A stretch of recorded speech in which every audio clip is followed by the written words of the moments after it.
Welcome to the Wealth Stream Podcast. The team at Hightower Great Lakes share their insights and passions for empowering their clients to live their best life. In this energetic podcast, we will take you on a journey to help you navigate your financial future, overcome life's challenges to reach your financial goals, and find the financial clarity you've been searching for. Let's explore the downstream impact of your wealth and what it means to you, your family, and your community to live greater.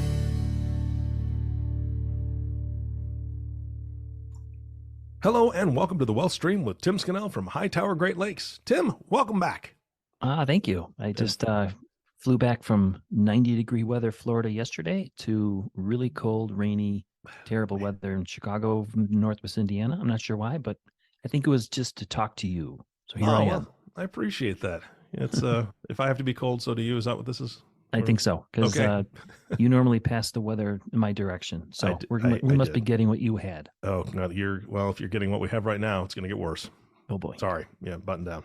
All right. So heading back to Florida. Yeah, go back to Florida. Yeah. We'll do this podcast on the plane. We can sit and get seats side by side. That'd be fantastic. There you go. Not too noisy. Not too noisy at all. Yeah. All right. Well, you're going to be talking a little bit about your trip in Florida today as far as the content for this podcast, because you met with a client, right? Yeah. So I had this great breakfast in Florida, and food was great, and it was 90 degrees, so it was nice. But it was really a great breakfast because this is a couple that I've been working with since 1990. I actually came back, I looked up, I'm like, holy cow, that's been a while. So what I thought I'd do today is, we talk in general about the different types of planning we do, whether it's investment planning, wealth enhancement, wealth protection, charitable giving, things like that. It just, as I was meeting with them, I thought, it might be nice just to walk, without mentioning their name, to keep their identity confidential, but just to walk through the different stages of life that I've worked with them and all the different planning topics that I've helped them with and partnered with them on. So that's what I thought we'd talk about today. Yeah, no, I find this fascinating because it's rare, quite honestly. If any of the listeners have interviewed advisors, sometimes you come across an advisor who's been in the business 5 years, 7 years, 10 years. That's great, but you've been in the business a lot longer than that. And it's rare that you get a snapshot or, get to see a picture like this. So I'm really excited to go through this with you. Well, good. Yeah. So, I became out of college, I studied accounting and became a CPA, worked in public accounting and at 84. And then right around 1986, I had this epiphany or this desire to not really, accountants are amazing and the training's amazing, but to a great extent, a lot of the jobs you do you're basically acting as a historian a little bit. You're saying, this is what you did, this is how you did, and this is how we report it. And what I was really wanting to get more involved in was being part of working more with people and also helping them go forward. And so I started studying for the Certified Financial Planner designation in 1986. And I met this client, this couple, in right around middle of the year 1990. And at the time, they lived in the southern suburbs of Chicago, not too far from where I had lived. This is before we moved to Indiana. And the primary goal they had, or the reason why they had reached out to me, was to help them with college planning. So they had 4 sons and they were college age, and they weren't necessarily prepared to, just to date myself, Eric, this is before 529 accounts. So, people who save for college now, they're all like, well, they had 529s. Well, they hadn't been invented yet. So we were pre-529 planning with them. All right. And so when I first met with them, we followed a normal process. It was a discovery meeting. I gathered information, what are you doing? Where you want to go? What are your priorities? And we focused at that time on what I would call wealth enhancement. And wealth enhancement really is tax planning. What was the best way, or how could we take advantage or leverage tax rules and tax laws to help them plan for college? And because if, you have $1, if you earn $1 and you're paying 20, 30 cents in taxes, if you get to keep some of those taxes, there's more dollars available for college. So one of the things we looked at, for example, at the time, and I was going back in some of the planning, was, looking at their home equity line of credit, their home equity, their mortgage. At the time, the interest was deductible, and that was a really good place to go after funds if they needed funds for college. So we did a lot of that planning. Also at the time, There was provisions that had some tax advantages if you needed some of the funds and to borrow out of your 401k. So we basically put together kind of a debt structure cash flow plan, and it was a 6-year plan. And they implemented it. They did everything. I kind of helped them with the math. I became their accountability partner. I kind of gave them some direction. But in the end, as we kind of, I look back, we kind of walk through, and she mentioned at the breakfast today, this week, she's like, you helped me with that. You gave me kind of confidence that we could do it when we really didn't think we could, because they had an affinity to University of Notre Dame, which is a lot more expensive than your typical public universities. And we also did a lot of work with them to research at University of Notre Dame. How do we actually get more scholarships, more loans through them, et cetera? So it was a pretty comprehensive process. And she reminded me that, it was probably a 6-7 year deal where their kids all went through, because they had, kids close in age, and they made it. So yeah, I thought that was interesting, and to get her perspective and kind of remind me of some of the things we did that far ago. Well, you brought up accountability partner, and this is something that we've talked about on this podcast before, is that you're meeting with your clients annually or semi-annually, depending on the complexity of their situation. And I am a firm believer in coaching and getting somebody on your side. Professional athletes, that's the analogy that most people use. Professional athletes have coaches for all sorts of different things that they do in their life, because they have that accountability. And without it, you can try to do the best you can, but you're not going to know the best exercises to do. You're not going to know the best things that are going to strengthen you, or in your case, or in their case, more specifically, they're not going to know the best ways to leverage the finances that they have. And for you to have constant contact with them for the accountability, I think that's half of the battle right there. Yeah. And what I find a lot of clients tell me is that we provide confidence that they're on path for success, whatever that goal is they might have. We give them realistic analysis of if they are on track or not. And if they aren't, here are 2 or 3 things you could do to get on track. And if you're on track, let's take some of the excess discretionary cash flow maybe and allocate it towards the next goal. So that's really when we bring on people to our team, when they're out of college, they're working in operations and support customer service. That's one of the things that I find people, they don't realize until they've been with us for a couple, year or two, that really a lot of our work we do is psychological. It's financial. Absolutely. You need the finances. You need to figure that out. But giving people comfort or confidence that they can achieve their goals, whether that's college, retirement, et cetera, that's really what we do, I think. Yeah, absolutely. So then I was looking through the file, and when I got back after the meeting, and it was about 10 years later. So we were doing the planning when I met them in 1990. And then right around the year 2000, they came to me and they said, okay, college is paid for.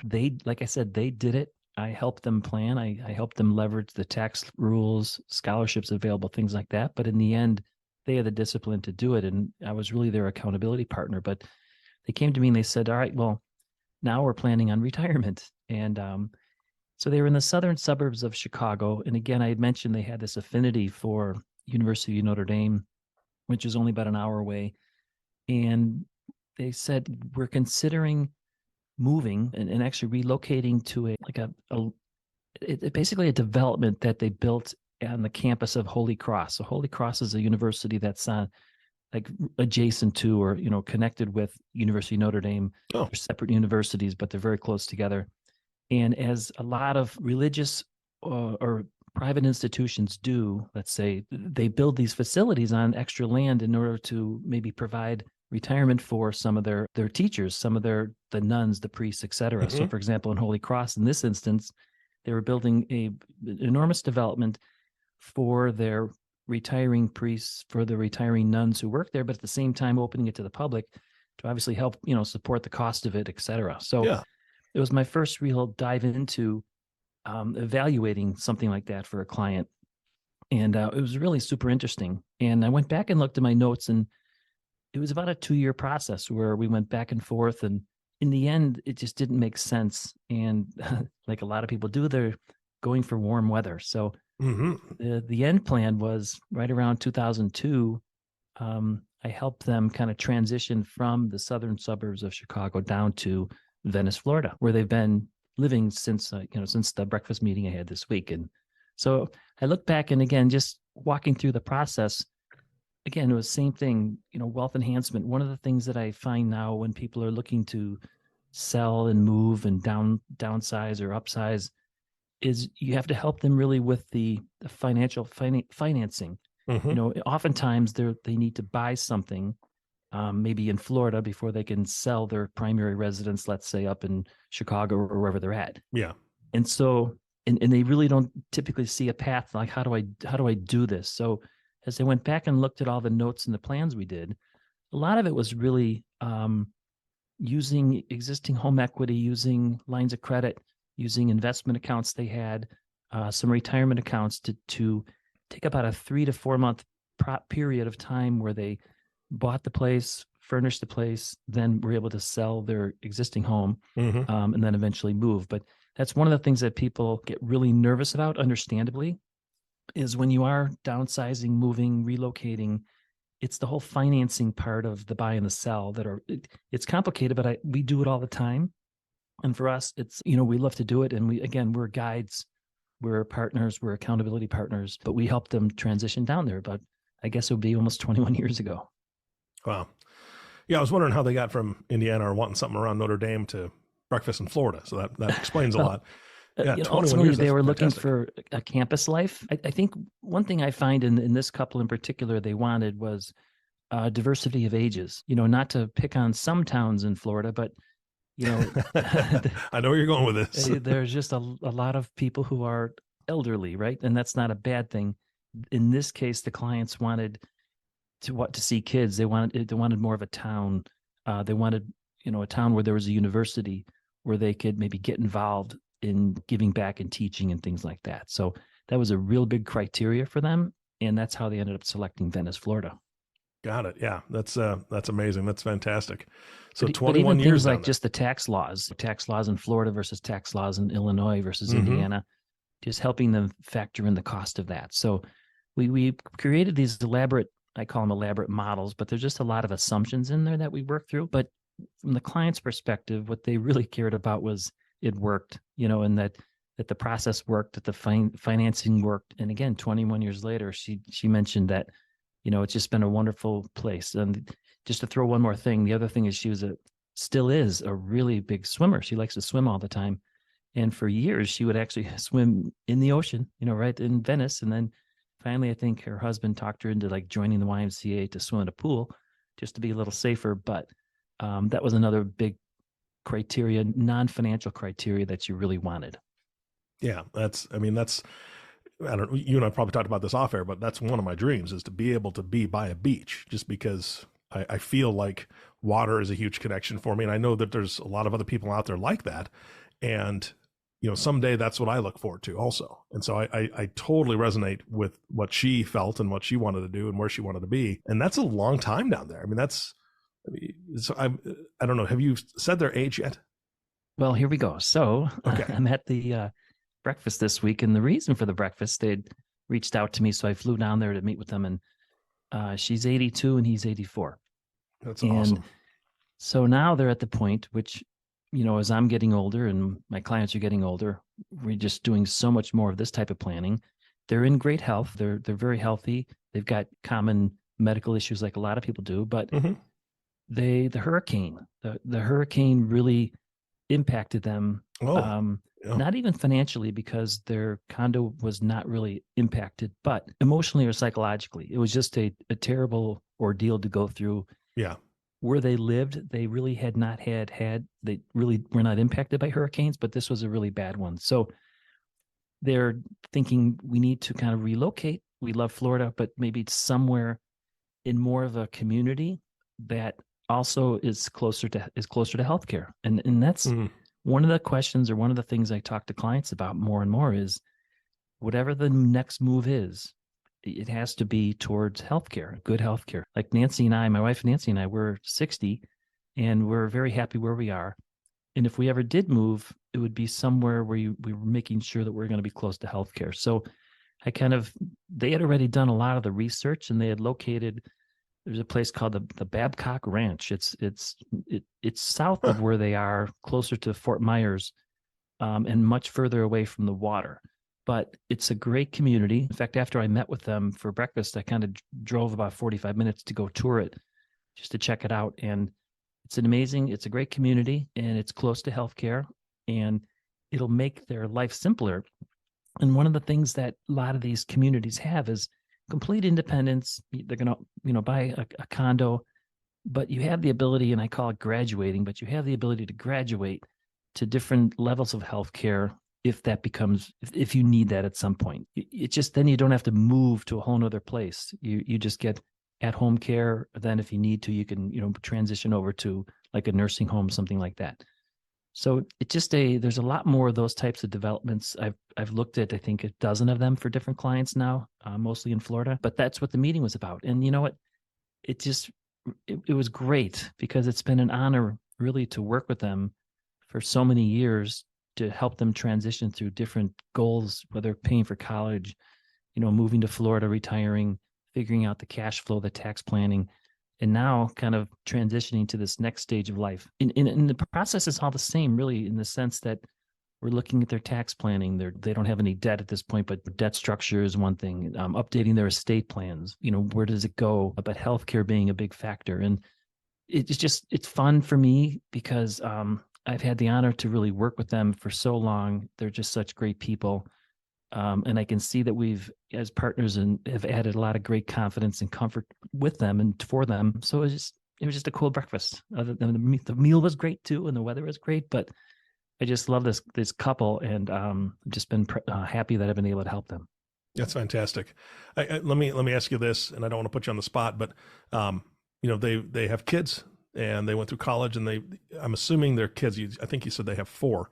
I'm assuming that their children have kind of seen the progression of what's gone on with mom and dad. Are you in contact with any of them? Have they approached you at all, just to say, hey, how'd you work with mom and dad? So I'll tell you a funny thing. And I mentioned this to them, and they weren't aware of it when I was at breakfast. And I said, hey, one of your son, my mom passed last year in October, and at the service, one of their kids walked through. Wow. That's awesome, Tim. That's very, and it was just great. Yeah. Yeah. And the thing is, like, he didn't even mention to them that he did it, but I know that he respected what we did. And so it was awesome to see him. It was great to talk to him. Yeah.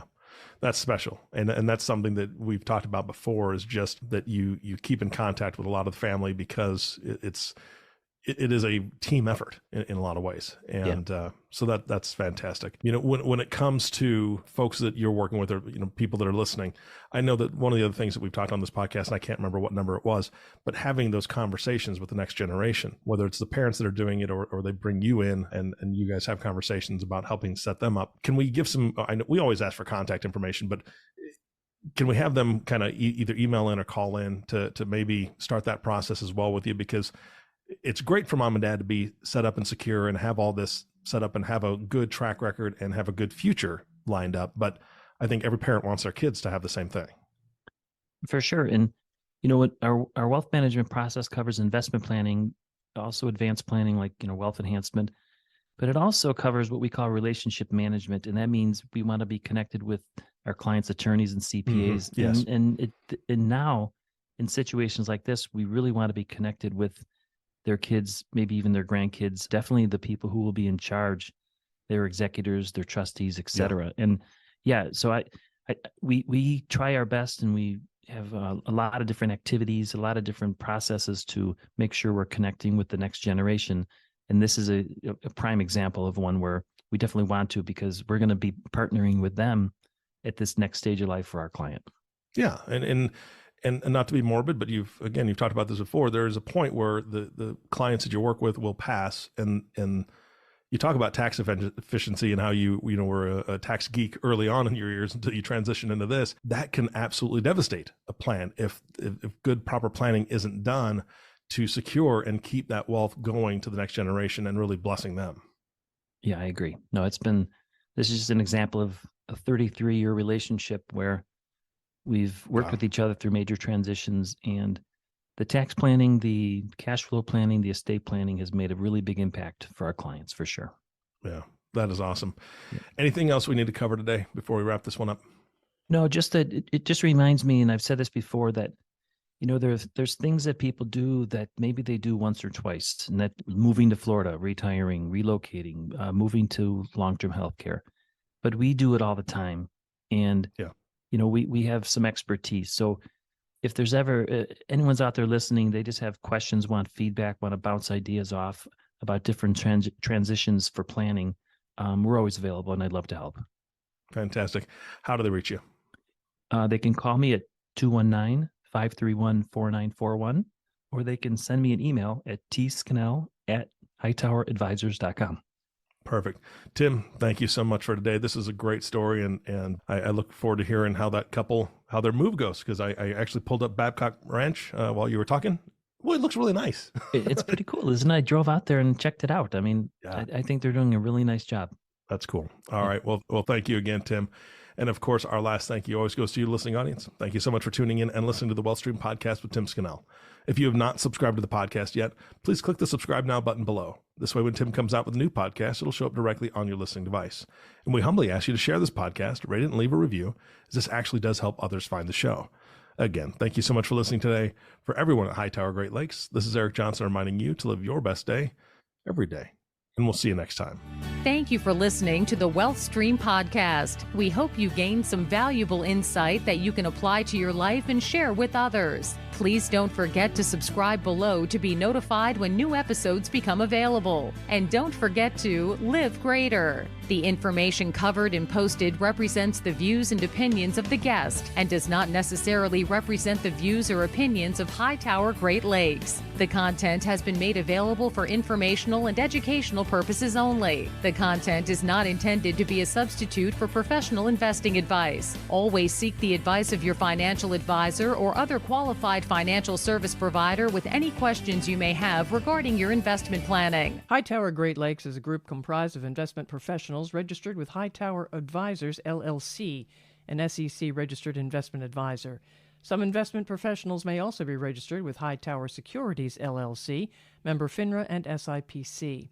Advisory services are offered through Hightower Associates, LLC.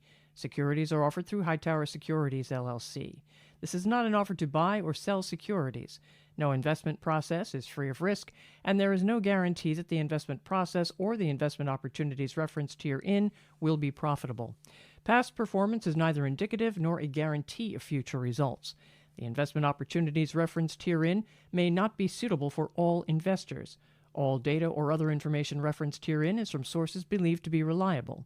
Any opinions, news, research, analyses, prices, or other data or information contained in this presentation is provided as general market commentary and does not constitute investment advice. Hightower Great Lakes and Hightower Advisors, LLC, or any of its affiliates, make no representations or warranties express or implied as to the accuracy or completeness of the information, or for statements or errors or omissions or results obtained from the use of this information. Hightower Great Lakes and Hightower Advisors, LLC, assume no liability for any action made or taken in reliance on or relating in any way to this information. The information is provided as of the date referenced in the document. Such data and other information are subject to change without notice. This document was created for informational purposes only. The opinions expressed herein are solely those of the authors and do not represent those of Hightower Advisors, LLC, or any of its affiliates.